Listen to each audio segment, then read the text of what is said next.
Welcome to Honestly Speaking, a safe place to be unsafe. Live commentary and dialogue from a biblical, logical, cultural, and comical perspective.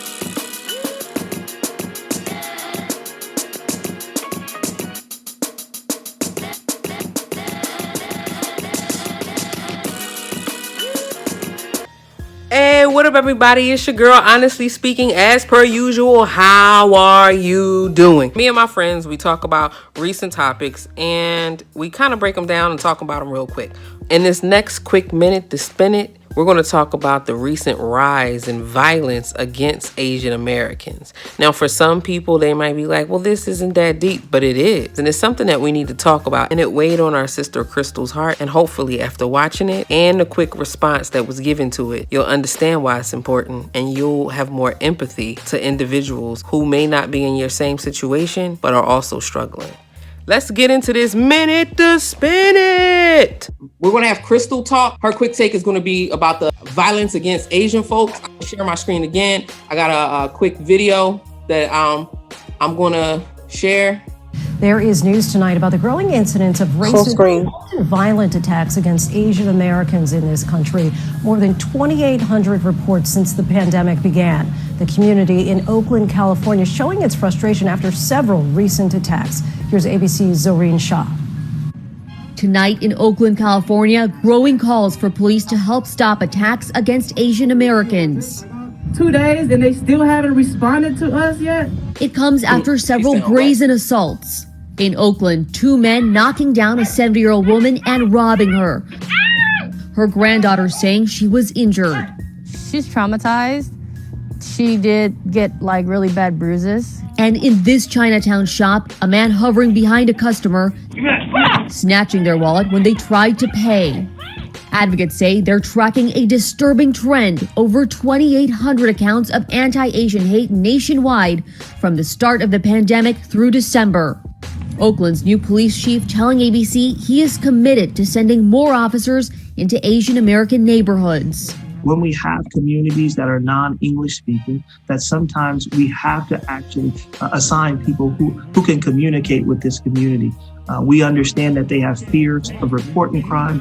The chief says they're still trying to figure out what is behind the recent string of attacks. Police saying they're hoping to see a drop in cases with recent arrests and stepped up patrols. I think what was alarming about this is we heard a little bit about things like this happening in the beginning of the pandemic, and there wasn't really a lot of coverage.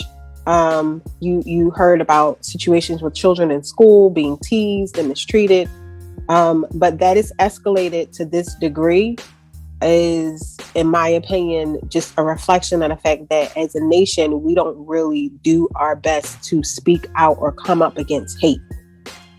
It's in the structure of systematic racism.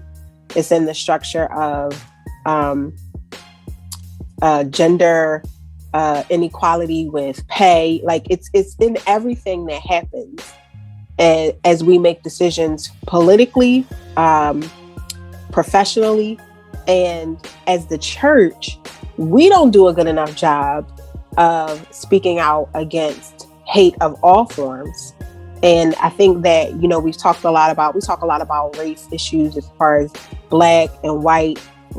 That's come up a lot this year. And I just think we need to give equal value to human life, from the womb to the tomb, equal value to human life. And people need to be aware that this is what's going on, and communities need to come together. And I don't think it should just be Black people taking care of Black people or Asian people taking care of Asian people. We have to decide that we value life and come together against hate towards any form of human life. I will say this. I think that we have to make certain this is a very nuanced thing. And I think that we have to make certain distinctions. I think that because race, the concept of race is racist and has been weaponized, that when the former President Trump kept calling it the China virus, he weaponized it. It's, for instance, when we say the Spanish flu, that's not racist.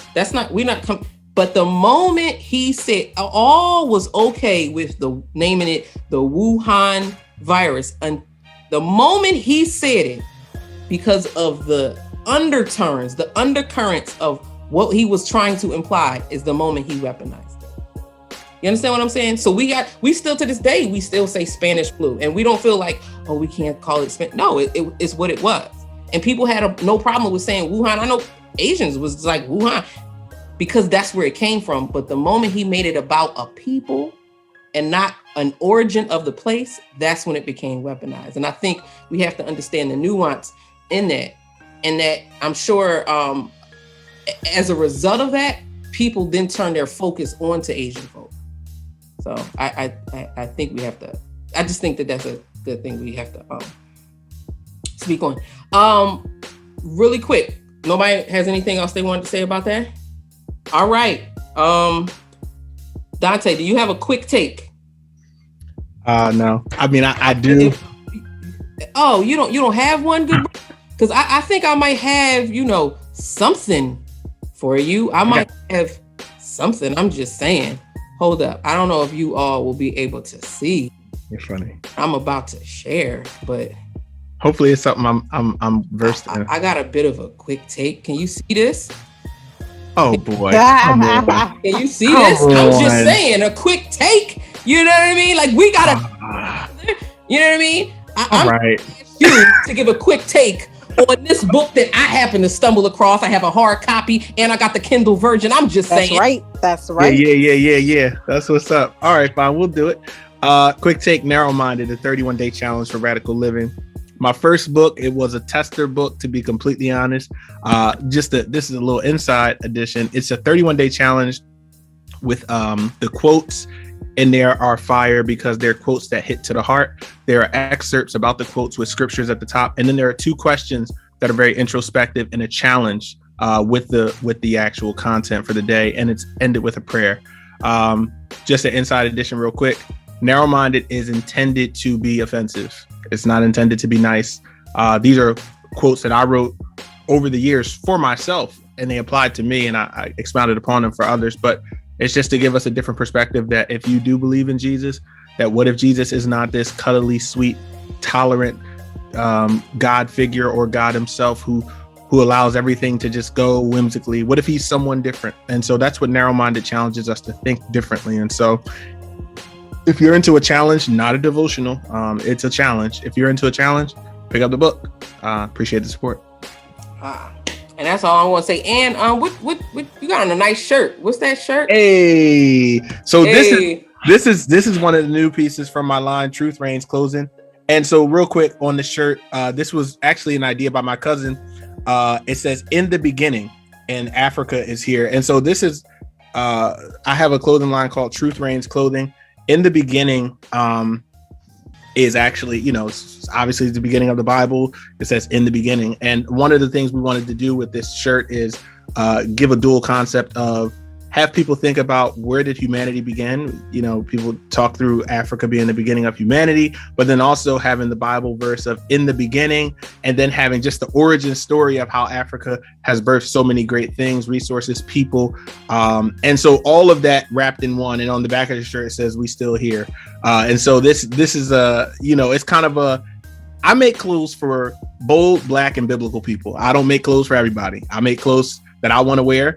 I make clothes for people who represent the truths that I believe and who are usually melanated. And so that has been really fun for me. So actually, I was like, I need some new clothes, and I made it. So yeah, it's been dope.